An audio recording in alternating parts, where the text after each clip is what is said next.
Bon appetit. Yeah, computer says no. No, we are still shaking. This is going to be a mystery. Nope. Still got the misfire. You bastard. No, that's still shaking. Nope. No, that's not good. Nope. Still misfiring. Hey, focus, my man. Listen, couldn't just chuck up a fault code so that we can diagnose this issue, and I haven't got to spend the rest of my life trying to sort this fault out. Hi guys, welcome to the next episode. If you remember last time, we got the back suspension back together and the car was riding a little bit high. So what we're doing here is just putting some weight in the back to try and get it to drop back down again, to make it settle. So that's been in there about a day or so. We're just going to leave it in there and see what happens. And also we had a slight misfire. So when it comes to misfires, it's very easy to think, oh my God, what do I do? Because they can be quite complicated. However, we're not going to panic, and what we're going to do is address it methodically. Let's look at what we know for sure. So we know the car has had a new fuel pump. So I know that I have messed with the fuel system, and I know that I've basically moved the HT leads, so had a look at those. And I also know that it's been stood for a while, for about 3 or 4 months. And I know that the battery's a bit iffy, which probably isn't the problem, but I'm going to change the battery anyway. What I would normally do is run the engine for a bit until the codes came up, and then I put it on a code reader and I'd hopefully find out what the issue is. However, in this situation, I'm not going to do that because basically the battery's been undone for a long time. I don't think there's any codes in there, and I don't want to run a car at all really with a misfire because I don't want to damage other components. So this is what I think has happened. So the first thing is we've had the fuel pump out. I don't think it's anything to do with that. The reason being is that it is delivering fuel, it's revving fine, it was starting fine, and there doesn't seem to be any delivery issues, so I think we can eliminate that. And basically it's the way that the misfire occurred. So it was all right, and then as the engine warmed up, we start to get a misfire, and it gets worse as it warms up. So that's why I don't think it's a fuel delivery issue. I think that it's something that's happening with a sensor when the car is starting to warm up. So that would also allow me to discount the second thing, which is the HT leads, which I did take out to have a look inside the cylinders. So I don't think it's them, because that would either be a fault that happens or a fault that doesn't happen. That wouldn't be a sort of building fault. Which leads me on to the other place where I've been working on the car, which is the catalytic converter. I think possibly it is the oxygen sensors that have been damaged by rattling around with tools down there, because they're quite old and they are quite delicate even when they're new. And that would suggest that basically when I start the car, the engine maybe runs a bit poorly, and then as the car starts to warm up, the running gets worse, and then after a few minutes we develop the misfire. And why that's happening, I think, is that as the car warms up, the oxygen sensors need to sort of smell the exhaust, and they adjust the engine management to how the car is burning. So that would basically mean that as the car starts to warm up, they're trying to change the engine management settings and the fuel mixture, and they aren't able to, and then we get a misfire. So what I'm going to do is change them, and we're going to see if it actually cures it. And yes, those are mechanic slippers, by the way. I just popped out to do a bit of engine diagnostics while the kettle is boiling. I'm just going to pop it on the code reader and see if we can get anything off it. The engine management light isn't on, and to be honest, I don't think it's been running for long enough with a misfire to register it, but we can have a look anyway. Take the little cover off. Plug in the reader. Yeah, the battery's too far gone for this. It's not giving a proper reading. Let's see if we can just get a code off it. Rescan. Okay, we've got one fault and nothing pending, so let's have a look. Okay, yeah, it's just the P1518. So I think that's the timing, but I'll just go and check that. But P1518, I think that was the variable timing. So yeah, nothing coming up for the misfire. So yeah, I didn't think it would, because it hasn't been running for long enough. I shut it straight off. Yeah, ignition off though, we can see the screen a bit better there. Yeah, P1518 is actually the intake manifold runner control. So yeah, you know you're in an ST170, so that's not a problem at the moment. Okay, so let's do what we're going to do and sort out the O2 sensors. Okay, here we go. So this one here is sensor number 1, and this is before the cat. This one's still marked up as Ford, so I'm guessing this may well be an original 20-year-old jobby. And then we just pull out the connector here. When we buy the new ones, we need to make sure that connector is the same. And then if we move along, and then behind the cat, so after it's been through the cat, there's another one sat here as well. This needs to be changed, and yeah, the wire just goes up there to a connector, so that can all be undone. But yeah, I was working literally just here, so I reckon it's really rattled this. And because these are old and original, they have been knackered, which is why I think we've got the misfire. Okay, so if you're going to order these for your motor, this is the one at the front, and this is the pin layout and the connections with the clips. So these little lugs are different to the one at the back there, so that's how that one is. And this is the sensor at the back, so the wire is still looped around the drive shaft there, but these, yeah, still got the same amount of pins, but these little bits here on the side, they're different. Okay, here you go. This is what you get with the kits. So this is the special socket that you need to remove these. So the wire will just slot in there. It just makes it easier to get that out. Get a few other bits as well. And these are the two sensors. So the first one is the front sensor, which is the regulating sensor, the main one. And then the second one at the back is the diagnostic sensor, so that checks everything basically after it's been through the cat and make sure everything's working okay. The first one is a standard one. It's got the original clips on the side here, the original lugs. This one, it seems to come with a much longer cable than I need, and also it doesn't have any sort of lugs on the side there, but I did know that when I was buying it, but I couldn't find any of the other ones, so we're going to plug this one in. They actually supply it with a cable tie as well to sort of crimp this wire up, and we'll plug this one in, get it working, and if I can find a more genuine example, I'll switch over to that when I can. Okay, let's get the front sensor out. So take the socket and then just put the cut there over the wire, and that sits down on that. Then put the socket on the top, and these are really tight, or this one is really tight, so I'm just going to get the extension bar, put it on the end of that. Yeah, it's got a section of pipe here, just enough to get the end of the socket in, so put that on there. There we go. You see it's being cheeky now. I should just leave him with a misfire. La bamba. Lambda. There we go. Nice and loose. Out we come. Let's get the light on there, and that's where it goes. You can almost actually see the honeycomb of the cat in there. So there's new and old, and the new one actually comes with a longer wire as well, so yeah, strange. And just make sure before you put these in, they've got the little compression washer on there as well. Get this back in, just be careful not to knock it on anything because they are quite delicate. See if I can actually use the viewfinder of the phone. Yeah, there we go. Then we get the socket back on it and do it up. Not too tight, just enough. Yeah, just carefully tighten that up until you can feel that washer compress. So that's in there, all properly seated. Then we just plug it back in, like so. And then obviously I need to make sure this longer cable isn't going anywhere near this exhaust, so I'm going to cable tie that up. And I'm sure you guys noticed as well, we got the standard dripping leak from the thermostat housing, but it's on my list, we're going to do that too. Okay, the back one's a bit more awkward, so I'm going to use the other tool in the set for this one. It's a bit more useful for restricted access, so yeah, I definitely recommend getting the set that's got all the extra bits in it. So, same as before, thread the wire through there, and then seat it down on top of it, like that. And put the wrench on top, and then at this angle we can get the bar on it as well.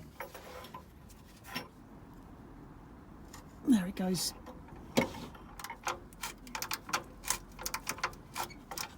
And just undo it by hand.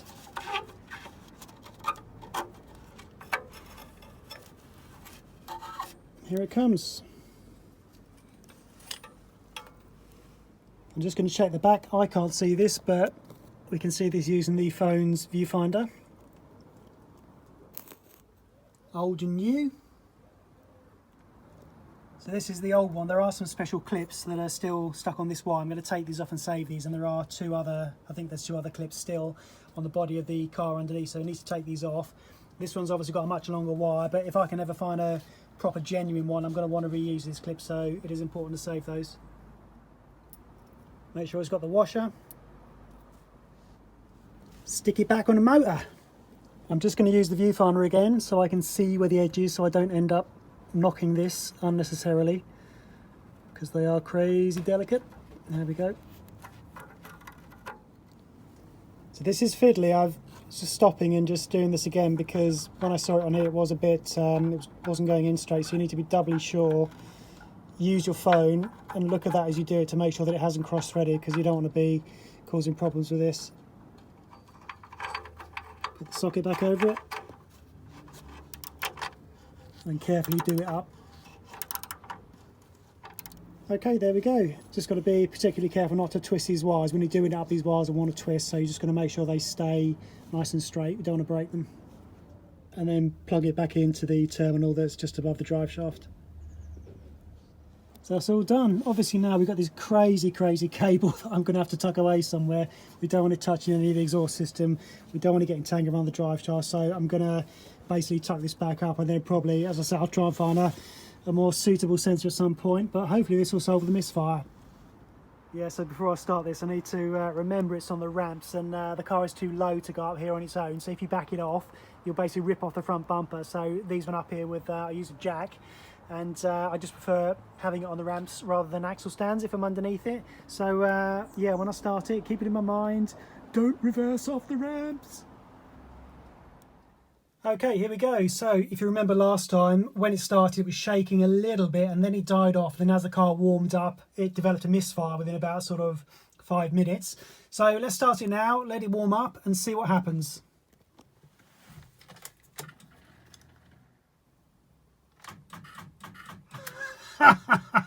Right, let's get the jumper cables. Okay, bit of real life there, guys. Let's get those cables.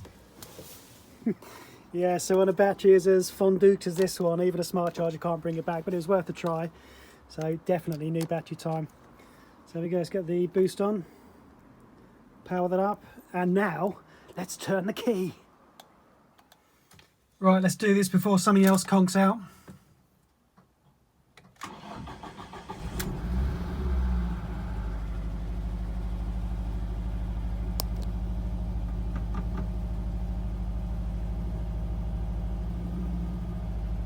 Okay, there is still a bit of vibration,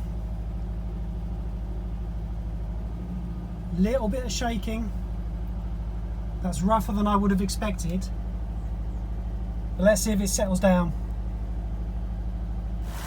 It is hunting a bit, so I'm going to let it warm up, and providing it doesn't misfire again, let it run for long enough so that the codes are stored in the engine management, and see what's what. Yeah, something's still up, so this is how you can really hear exactly what it's doing.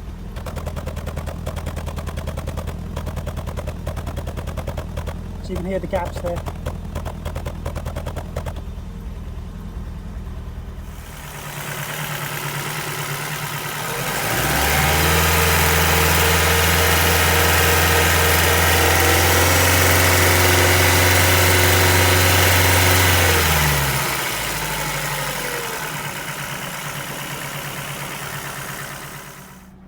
Right, it's running terribly. The misfire is back, but the engine management light has come on this time, so I'm going to shut it off. I don't want to let it run with the misfire on there. And yeah, so it has been running long enough now to bring up a code. So let's plug it in and see what code it chucks up. Okay, 1 fault. Yeah, it's the same as last time. Right, I need this car to give me a clue as to what's wrong with it, so I'm going to start it, shut it off several times to hopefully encourage it to log whatever the hell is going wrong there. Yeah, this really ain't happy, is it? So I've just cleared the other code, but we've got the light on there, the other light. Yeah, so it's just repeatedly bringing back the fault code P1518, which is the inlet manifold runner control. So I'm just bringing it out the range where it's misfiring. So I'm bringing it at a fairly fast idle. It isn't misfiring like this. It's misfiring at a slow idle. So I'm just getting the temperatures up and getting it warm basically to sort of let it run and to let the car sort of develop its own fault really. I'm looking for that fault to be logged on the engine management so I can see what it is and it gives me a clue.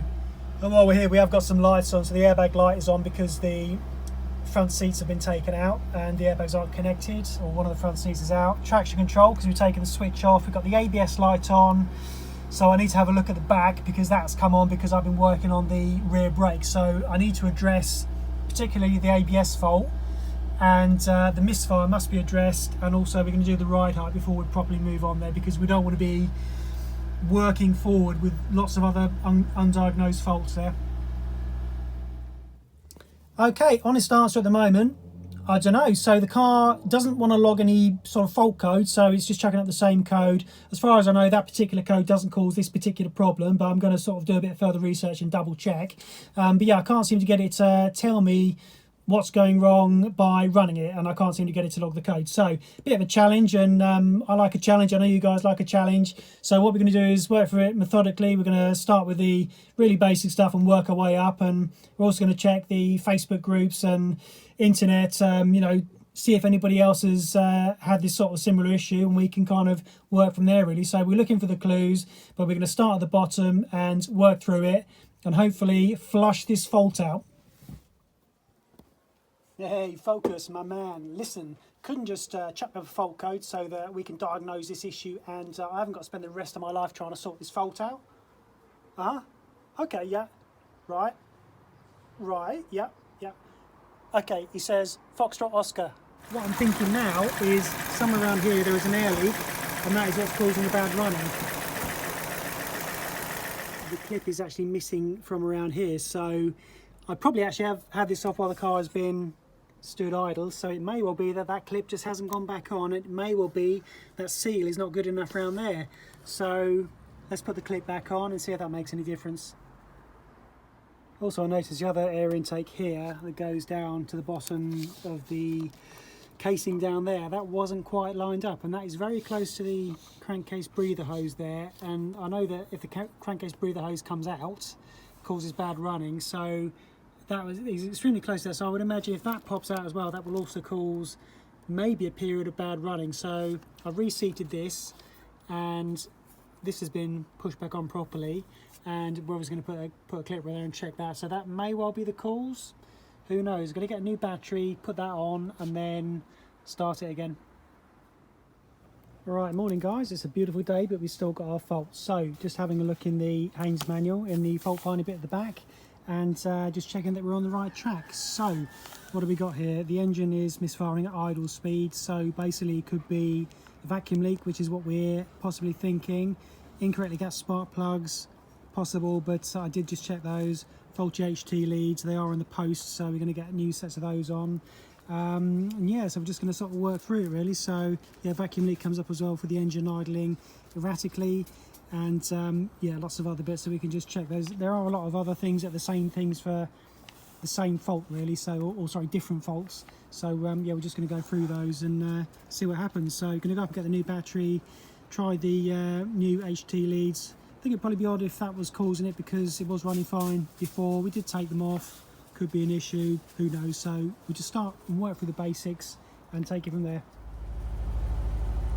Okay, brand new battery with the battery terminals properly tightened, and it's still shaking.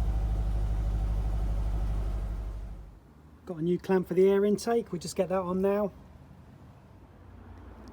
Okay, I think I may have got to the bottom of it. So it's something ridiculously silly that you wouldn't necessarily think about, and it was basically because I'm doing this on YouTube and Instagram and messing around like that. I did a video a few months ago, sort of halfway through the work on this, where I was washing it and I was running it with the xenon lights on, and I was sort of making a video with it, and basically that took about 2 or 3 hours to film. And for the majority of that time, bearing in mind the engine wasn't able to run because the exhaust was off and the fuel tank was out, for the majority of that time the ignition was on. And I think what I've done, messing around with that, is I have cooked the coil, and I've caused damage to that by just having the ignition on and not running the engine. And I've only just realised, I didn't know it, but I've only just sort of put 2 and 2 together when I'm reading through the precautions here. And basically, don't keep the ignition on for more than 10 seconds if the engine will not start. Otherwise, basically, you're going to knacker ignition components, and I reckon that's what I've done. So yeah, we're sort of looking around there, and I'm kind of you know, trying to do the most basic thing first, having a really good think. Looking back, I think that's probably what I've done. So what I'm going to do is order a new coil pack and new leads as well, because the leads are, you know, probably quite a common thing to go. These are quite old anyway, and we're going to see if that is the cause. So if you want to see the potentially damaging video, it's on Instagram, st170_restoration. I've got a bit of Kavinsky on there as well, so it may well be the cause. Okay, so what I'm going to do now is disconnect the battery. Nice new battery, I might add. Got that today. And then we're going to undo these bolts down here, and we're going to take out the coil pack, take out the leads, and basically get another one ordered.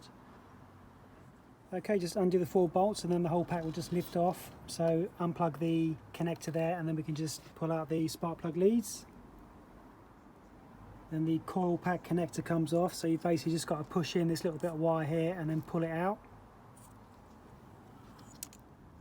And there we go, that's the coil pack. So it is entirely possible, I would say. I mean, I was filming for 2 or 3 hours, most of that this was on, and to be perfectly fair, that is a lot longer than 10 seconds. And yeah, I reckon Focus, I reckon you're a victim of the gram. So we know this has been properly cooked, and all this diagnosing of faults does make me hungry. Bon appetit!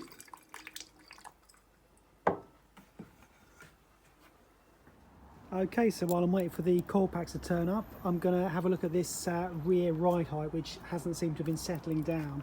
So I have taken the water and the cement bags out now, but it is still riding very high, and it doesn't move at all. It seems completely rigid. And what I reckon it is something to do with this bush under here. So I reckon it might be the case that I need to actually lower this down and then twist this round a bit. I just think it is at the wrong angle, and yeah, that's what I'm going to take a look at. And basically what I'm going to do before I do that, because that's quite an involved piece of messing around, I'm going to sort of loosen off the shocks and just generally have a look and see if I can get it to sit down.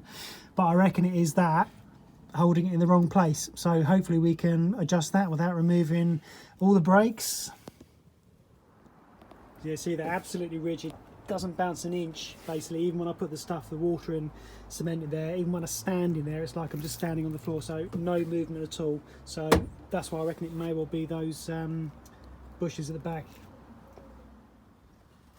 Okay, here we go. This is our problem here, this enormous gap. So what I'm going to do is use a bit of tyre crayon and just mark the bush at the back and see if we can readjust that to reduce the ride height.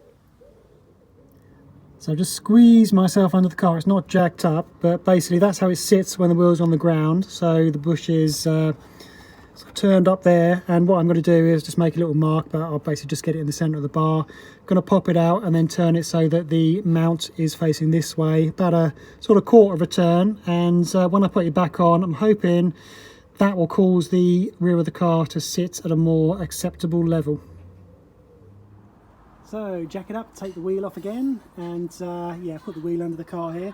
I have to be a bit careful here with the sewage drain to my house. It's an old cast iron cover, and these can shatter, so yeah, got to wash that, otherwise I could end up in the shit in more ways than one. So here we go, you can see this a little bit better now. So what I'm going to do is basically take all this off and then try and get this thing here lined up. So that's at the moment sort of going longways. I need that bit there to line up with the actual bar, so I'm going to basically line it up with the groove in the bar and put it back together and see if it sits any better. Right, let's start with these two. Nothing was done up tight, so it's all very easy. That's the back undone now, so I can check that I'm on the right lines by having that undone there and then jacking the base of this up. So now I'm expecting, if that compresses nice and easily, if I can move that whole lot up, I know that it was the back of that was resisting. So let's put some pressure on that and see what happens. So when that's being jacked up, all of this does compress as I want it to, but it's still doing what it used to do. It is still lifting off the jack stands. So all I can think of now, the only piece that I did torque up, I'm looking through here, is the anti-roll bar mount. So I'm going to really loosen those off and see if that is potentially causing the issue. Just loosen these up. I just want to try every possible option before I go and take that bar off. Okay, let's try the same test again with the jack and just get it underneath the rear wheel and try and lift the back up and see if that actually sits at the right level. So these anti-roll bar brackets were the only things I did actually torque up to the right torque on here. So these were the only things that were properly done up. Everything else is completely loose. But I mean, that's just the way that I sort of read and interpreted the manual, so we'll see. You know, it may be the case that the anti-roll bar was actually strong enough to resist the entire weight of the car and the entire suspension trying to settle. So yeah, let's jack it up and see what's what. Right, let's raise it a bit with the anti-roll bar brackets loose, and it is still lifting off the jack stands there. But I'm just looking at this bar. Before I go any further, I'm actually going to put those bolts back in, and I'm going to do the same thing because I'm not 100% sure, and I don't want to start taking all of this off if it is caused by something else. So I'm going to put those bolts back in, try and raise it again and see what happens.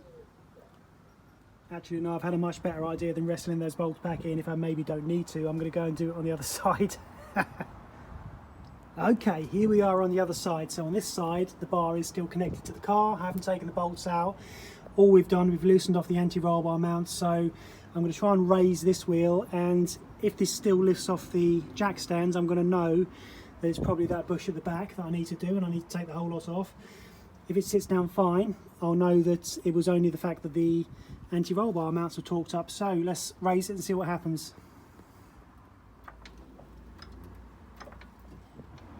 No, it's still not right. It wasn't the anti-roll bar mounts being torqued up properly. See, it's lifting off the axle stands there. I'm just thinking whether to drop it back down again so it's on the stands and then pop off that shock absorber just to remove another possibility and try this again. I think that's what I'm going to do. I'll just take the bolt out the bottom. Right, it's a shock loose. Let's give it another go. Just trying to explore all options here. Winging it basically. Nope, it ain't the shock. So it's still doing the same thing. My shock is released there and it's off the axle stands again. My notice the spring is in. I have already tried this with the spring out and I've got the same problem, so I'm just trying to doubly confirm it is those bloody bushes on the back, because it is a big pain in the arse taking those off. But I think I'm gonna go ahead and readjust those, because that's the only thing that I can think it really can be. It's yeah, just one of those things really. Okay, here we go. So that side is loosely back together. I just do that so we don't end up in a mess with bits everywhere. This side now, I'm going to basically take this off. So those two are undone at the back there. I'm going to undo the brake line, probably here, I think. So disconnect this, and then I'm going to take out these two bolts here. This one. Maybe might have to do the handbrake as well. And I'm guessing maybe I can pivot it on this bar. So I'll take this one out last, because that does sort of pivot down, but it may be that there isn't enough clearance to get this bar down, but ideally I'd like to drop it down. If it doesn't, I'll take that out as well and lift the whole lot out. I only need really just enough access so I can get the press onto this to move the bush at the back there, so I'll take it off just enough so I can get that done. That's the bottom arm freed off. Just release the top one. Okay, that's the top bolt out there. I just need to keep it on the jack there because I don't want to strain the brake line. So we'll get the brake line undone. Pull out the clip. And then undo the brake line. Right, it's the brake line off. I nearly forgot I need to undo this shock as well. Okay, good, there we go. So I've left this bolt in here. This is just pivoted on that and it's basically come down onto its face, which is what I wanted. So now we've got perfect access to get the press on and to change this from facing this way to facing that way, and that should hopefully sort out our ride height, but who knows. There we go, here's our trailing arm kit. We've got that down there, you've seen this one before, and yeah, I'm going to get that over the top of that. There is enough clearance, so we should be good. Okay, what I'm going to do is make life a bit easier for myself and just take out that last remaining bolt there. Then I've got all the access that I need there. Just overlooking silly things. So yeah, we'll get that done and take this off. And I'll just put the length of the fuel hose over the brake pipe and just into a milk bottle so we don't keep getting those drips. There we go, that's much better. We've got proper access there so we can get that out nice and easily. I'll just set you guys up on the tripod and then we'll get that out.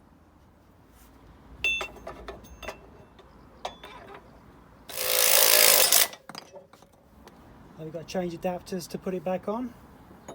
So we're going to want it more lined up like that. So I want to try and get it as level with that middle groove as I can there. Okay, so we turn this round, push it from the other side.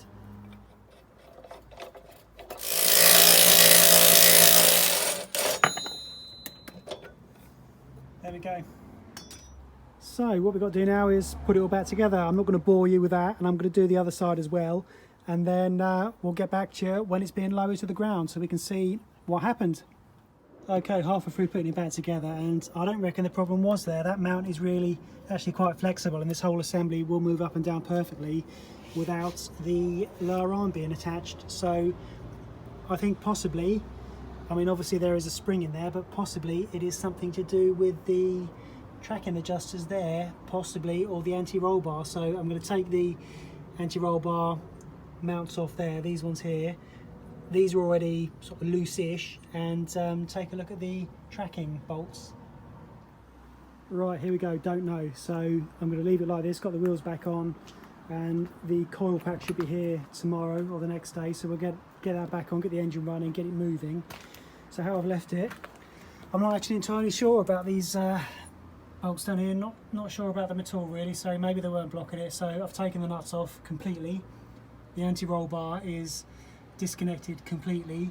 The springs are in, everything else is done up very, very loosely, and I'm just going to leave it like that and see what happens to it, because I just can't see why this isn't settling down. So as I say, we'll get the coil back on, we'll get it moving, move it up and down this curb here, and just see if we can let it settle. But there's nothing now that is resisting. The springs are new, but they are exactly the same springs as the other one. They are specifically for the SD170, and side by side they were the same length, so who knows. Okay, it's still not sitting down, so look at that, we've still got a big gap there. It's had the brake off, it's been moved backwards and forwards, it's been in and out of gear, it's basically been, we've been in the back of it, sort of tried to jump on that, and it's just something is not right. And what we've got there is all the suspension is loose, like we did last time. We took everything off, it's as loose can be, and it's not sitting right. But I did notice something on the box of the Carlin springs when I got them, and the dates didn't look right, although it said specifically, it did say it was for the SD170, and the springs look the same, and you know, to all intents and purposes they're the same. The dates on the box didn't seem to line up. They seem to be from 1998 to 2004, and this car wasn't sort of made in 1998. The original Focus was, but I think this was from 02 to 04 or something, so the dates don't quite line up. So I'm thinking maybe the springs aren't right. So what I'm going to do is put my old springs back on. I've still got them in the garden. Put the old springs back on just to eliminate that, and see if the car sits down. Then if it does sit down, I know that there is something wrong with the information on the box. So let's have a look.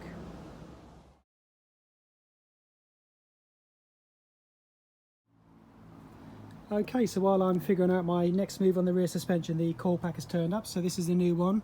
This is sort of unbranded, some sort of regular aftermarket one, and couldn't find a sort of proper I don't know, Lucas or Bosch or anything like that. This is just a plain one.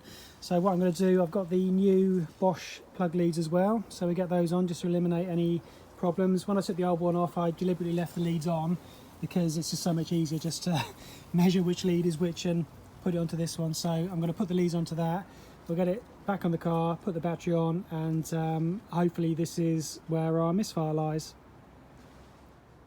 There we go, got the new leads in there, and the coil pack is all connected and yeah, in its right place. I'm going to tidy these leads up a bit later, fiddle around with those, but let's just see if it's working. And yeah, I got the battery connected, so let's give it a start. Okay, let's do it. We're going to know pretty quickly whether this is yay or nay. I'm guessing it is the cause, so let's see.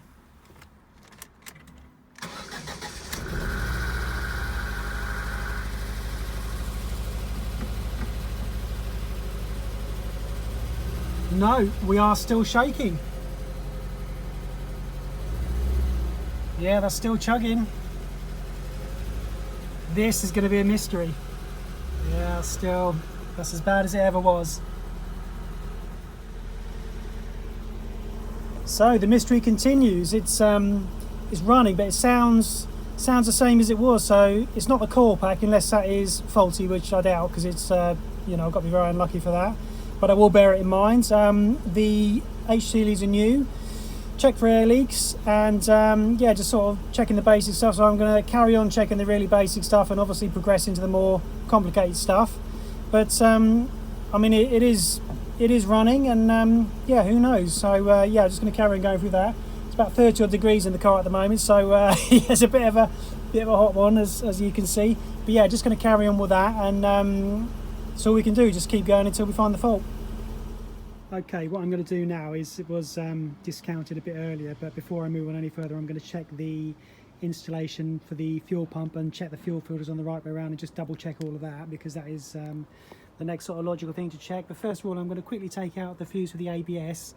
I think it's under here, and the traction control fuse. Haven't had a look. I think they may well be the same one, but if not, I'll take out both the fuses and double check, see if it runs, because I know that the warning lights are on. I have put the switch back on here for the traction control, because I'm aware, I think this car has spark traction control, so when it breaks traction it will shut down an injector basically to rein power in a bit.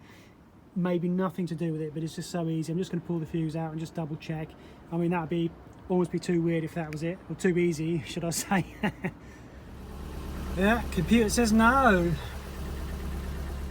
Okay, well that was a long shot, an easy shot, but no, that's not the cause. So now I'm going to jack up the back again and check the fuel filter and all that gubbins down there.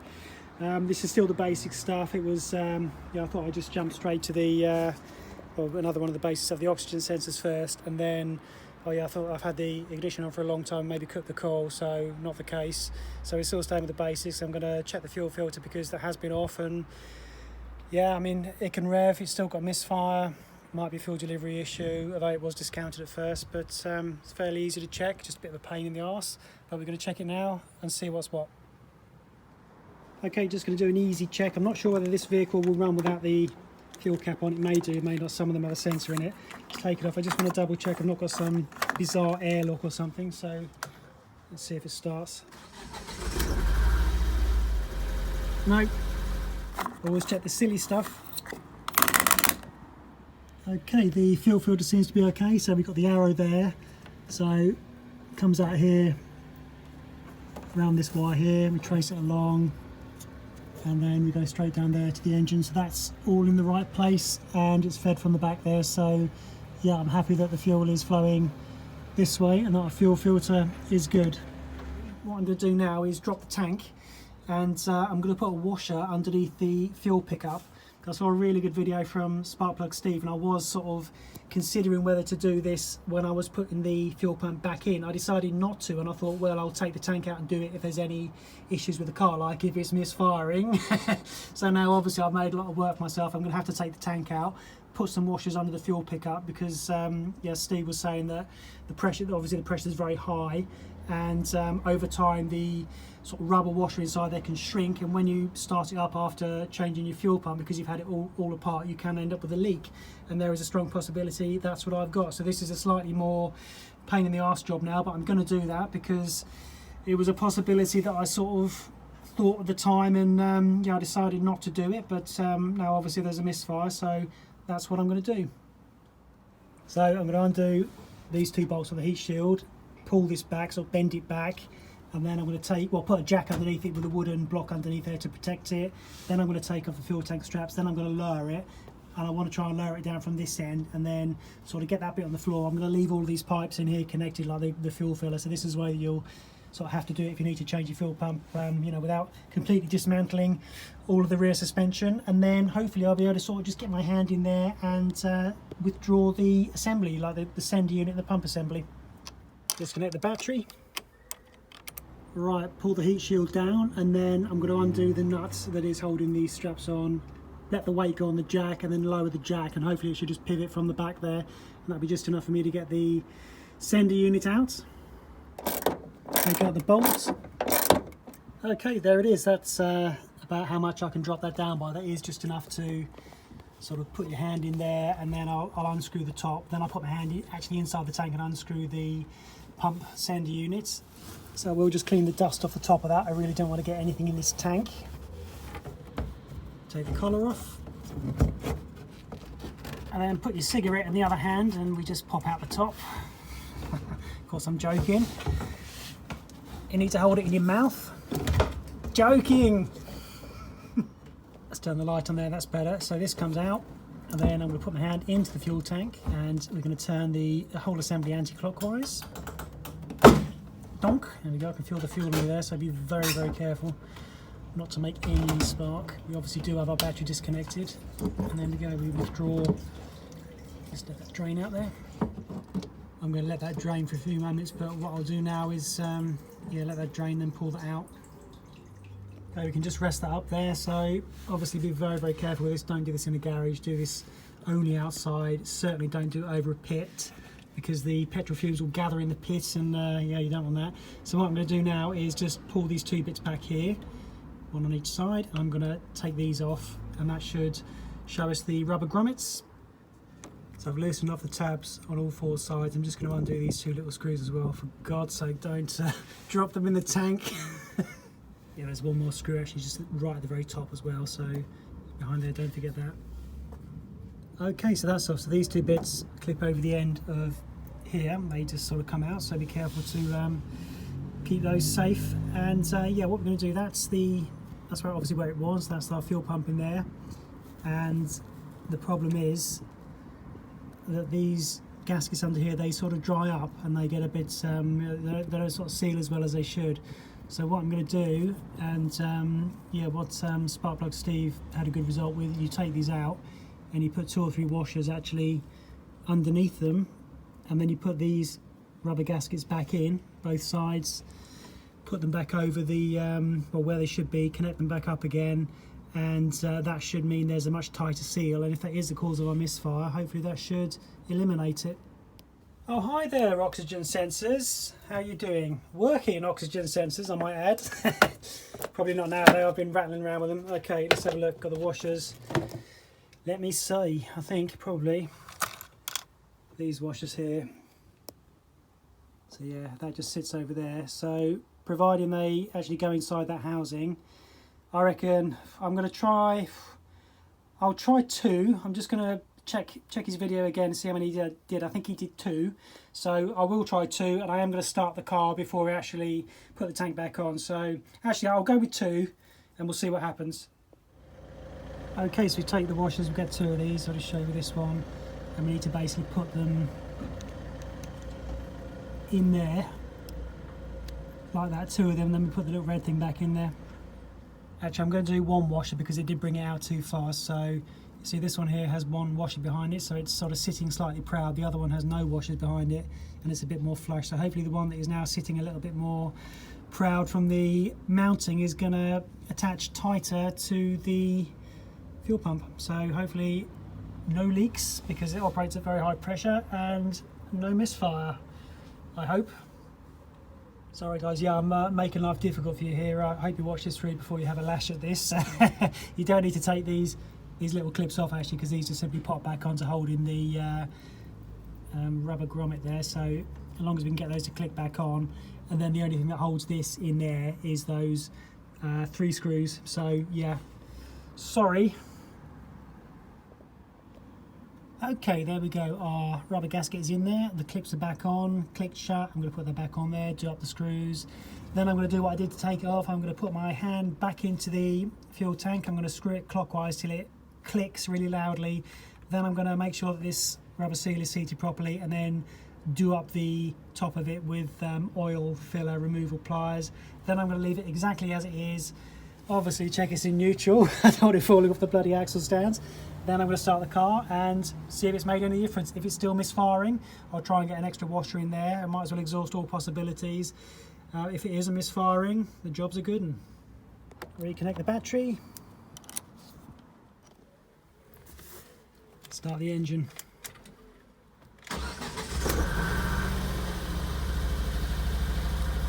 Still got the misfire. You bastard. Right, just got to keep going. I'm going to do that again, and I'm going to do what I just did. I'm going to put 2 washers in there, really force that top on, see if it makes a difference. So there we go, that's 2 washers in now. The fit is now a lot tighter, so we'll see what happens. I'm just trying to get the top back on. It's a bit fiddly to get back on there. So yeah, if you get a problem like this, don't give up, just keep trying. If what you try doesn't work, try something else and keep trying it. Okay, right, let's give it another shot. Nope, no, that's not good. Right, I've just unplugged the IMRC. It's been running ever since I've had it for years with the code on. But yeah, I mean, some of the symptoms are bad running, misfires, lack of power, all that stuff. So I've just actually disconnected it there. And we'll just quickly see if that does make any difference. I mean, it has always had the code for that on ever since I've had it. It's never seemed to have made any difference, but you know, you never know. So let's try it.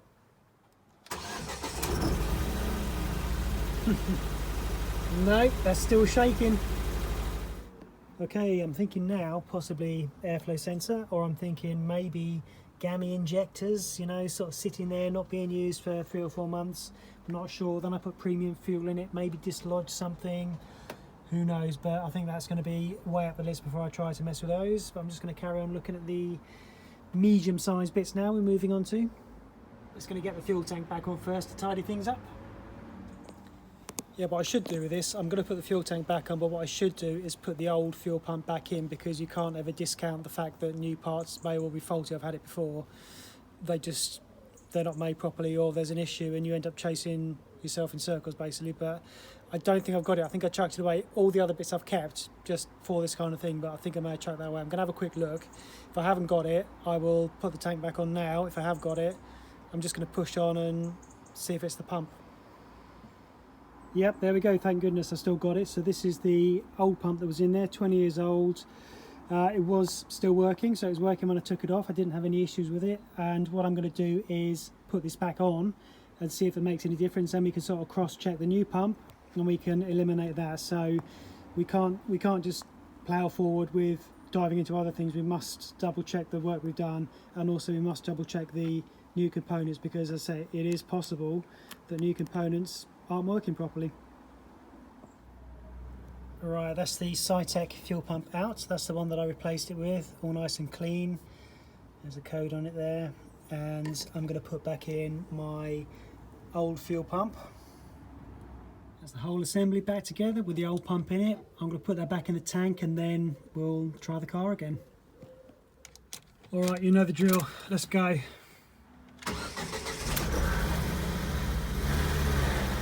Nope, still misfiring. Alright, so we've eliminated new part failure, because that is running alright. Well, it's running with a misfire on the old pump, so I know that the new pump from the factory was okay. So I'm going to call it a night for tonight, because my arm is stinging from being in petrol for about 2 hours, and the dog needs a walk, so we'll get back with this tomorrow. Hi guys, I've had another idea. So this is the job for today. What I'm going to do is put on that old lambda sensor back onto the car. So this is the post cap one, the one behind the cap. And my thinking with that is, do you remember when I got it, it had a different connector. It was meant for the car, but it was some sort of aftermarket sensor. And I'm thinking possibly that now isn't working because it's a slightly different sensor. So when I originally changed the lambda sensors, they were working, and maybe I had a fault with the coil because I'd cooked it. And then what I did, I changed the sensors, maybe for a sensor that wasn't working. Then I changed the coil to one that is working, but now I've got different lambda sensors on there. Maybe now that's the reason that it isn't working properly. So I put the old sensors back on, and then that eliminates that problem, or it solves the fault, who knows. So these are fairly common to go as well. The airflow sensor here, I have checked this, so when it comes off it does change the engine a bit, so I know it's doing something. I've checked the voltage, checked the resistance, so I'm happy at the moment that is working, but I will probably get another one in due course because it's quite old. I'm actually beginning to think I may well have damaged the cat when I was rattling around taking that the old flexi section off. I may well have disturbed it. It's obviously being very old, I reckon, possibly because one of the symptoms of a cat being knackered is a misfire. So I'm going to crack on and do what I was just talking about in the kitchen, change the O2 sensor, and yeah, I'm probably going to start to go down that line soon, as well as maybe injection, but these are now the problems that start to cost money, so yeah, I want to be doubly sure I've covered what I can. Okay guys, that's where we've got up to. So basically just going to push on with this, with the stuff on the rear suspension. So with that, basically I'm going down the line now. Possibly those springs aren't right. I think they may be for a Focus, or they are for a Focus. I'm not sure they're exactly for this Focus. I think they might be too strong, and I think they're stopping the car from settling. It was sort of resisting settling when I had the spring out, but I think that may have been maybe to do with the bush as well, so maybe the spring in the bush, I don't know. But next step with that, I'm going to put my old springs back in, see what's what, put it on the ground. It's never been on the ground before with my old springs in, so we'll see what happens. With the Misfire, basically going through the basic stuff as much as I can find, kind of basic stuff. I'm thinking possibly I've knackered the cat, because I was actually quite rough when I was getting the exhaust section off, and that cat is old. Misfire is a symptom. I may well have knackered it. Ideally what I should do with this is I should drive this down to a garage and put it on the machine and test exactly how the exhaust is burning, put it on maybe a better scanner, but obviously all those options I haven't got because it's basically immobilised, hasn't got any MOT, and we are repairing it. Either, you know, if I trailer it down maybe I could, but I certainly just sort of pick through the faults. But I am bearing in mind it may well be a cat. If it is, or if I think it is, and I've exhausted all other possibilities, and if you guys have any other suggestions and we still can't get it to not misfire, I will buy a cheaper cat and I'll put that on, and then if that cures it, then I'll obviously upgrade to a much more genuine cat. The other option I was thinking is maybe it's because the battery's been undone for so long, the engine management's completely forgot about everything, and it just needs a really fast drive on the road. Again, that's not an option I got because at the moment it isn't roadworthy. So I love stuff like this, and you guys are watching this kind of video, you must as well. So, you know, any suggestions, any comments, let me know, and I'm just going to push on with this, and we'll see if we can get it going again. So yeah, thank you very much for watching, guys, and I'll see you soon.